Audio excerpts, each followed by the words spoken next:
What's up, good people? I'm QC. Welcome back to this special edition of Talkin and Grubbin. I'm back with more of my top 10 GOAT Super Bowl champions. At number 7, I have the 1986 New York Giants. The Giants just didn't feel that they were ready to compete for a Super Bowl title. They felt like they were ready to win their first Super Bowl title in franchise history.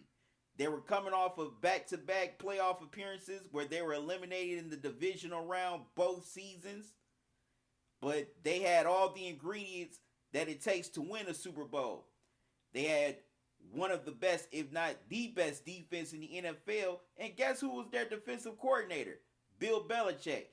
Yes, the hoodie himself. Bill Parcells was the head coach, and they had a great offense. So they felt like they were ready to roll and capture that long coveted Lombardi trophy.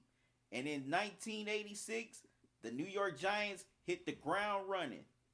After suffering a heartbreaking loss to their bitter NFC East rival, the Dallas Cowboys, the Giants, they went on a 5-game losing streak. Then they had another loss to the Seattle Seahawks on the road. But after that, they were in cruise control. Matter of fact, they never lost a game after that Seahawks game. They damn near dominated every game that they won. And they ultimately finished with a 14-2 record, the NFC East title, and the number 1 seed in the NFC. Now, the Giants' defense was aptly named the Big Blue Wrecking Crew. It was anchored by Hall of Fame linebackers Lawrence Taylor and Harry Carson. But along with them, they had Gary Reasons and Carl Banks. And they were one of, if not the best defense in the NFL, as they were top 10 in every defensive category. They were second in defense, only giving up 297.3 yards per game. They were 19th against the pass, giving up 217 yards per game. They were first against the run, only giving up 80 rushing yards per game. They were second in points, which they only gave up 14 points per game. They were fourth in sacks, as they finished with 59 sacks. That equaled to 3.6 sacks per game. And they were fourth in takeaways with 43 of them. Now, everybody focused on the Giants' defense so much, but people failed to realize they had a pretty good offense that was anchored by Phil Simms and Joe Morris, who led the NFL in rushing yards with over 1,000 rushing yards.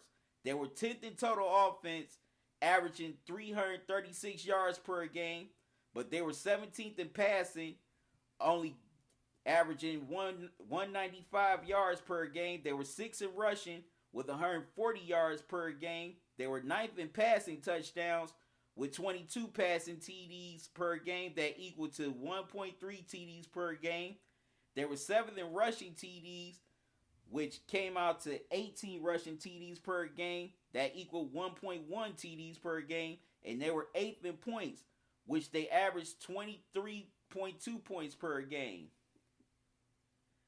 Now, with the regular season behind them, the Giants were ready to roll. And finally,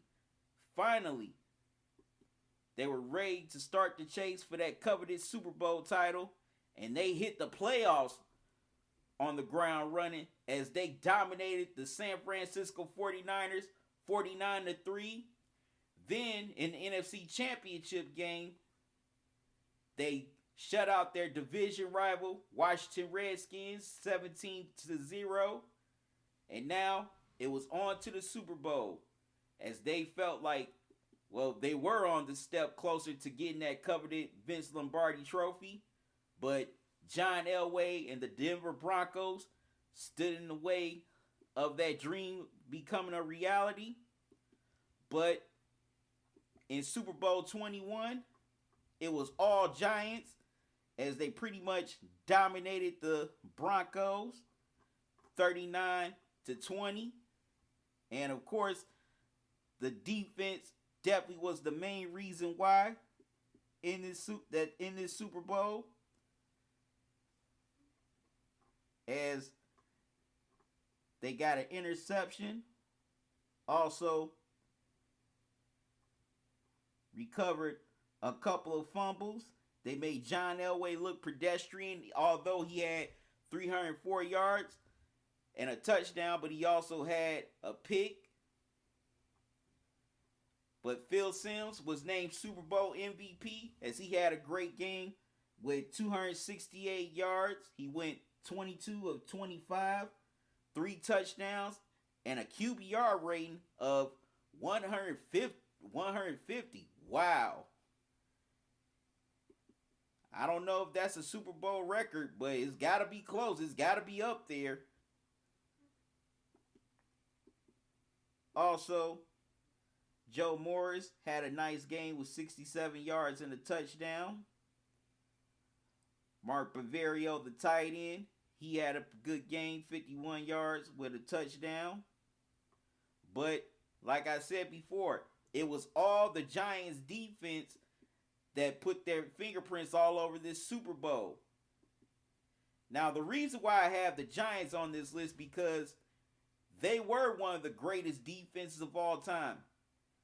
You know, you got two Hall of Famers in LT and Carson. Also, Bill Belichick, he was the architect of that defense. Bill Parcells definitely had his fingerprints all over this team with his leadership.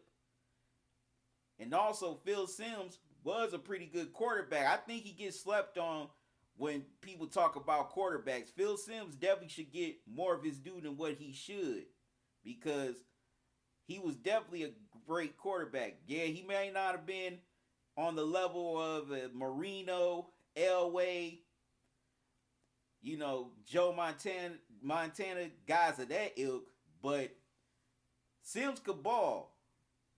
And he definitely doesn't get his just due.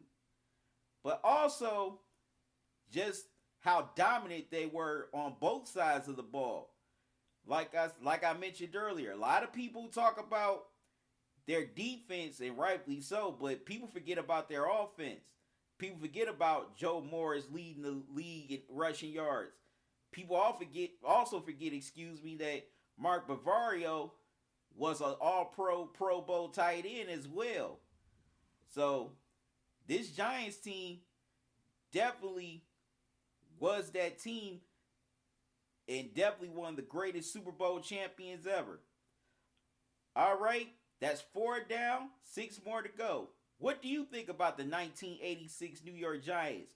Do you think they should be on this list? Why or why not? Leave your comments in the comment section. Until next time, y'all have a good one. Love y'all to life. Salute. Oh yeah, I forgot the 1986 New York Giants are also responsible for one of the most iconic celebrations in sports, the Gatorade Bath. It started with Bill Parcells and it's kept going with Ryan Day as he received his Gatorade Bath after the Ohio State Buckeyes won the national championship last month.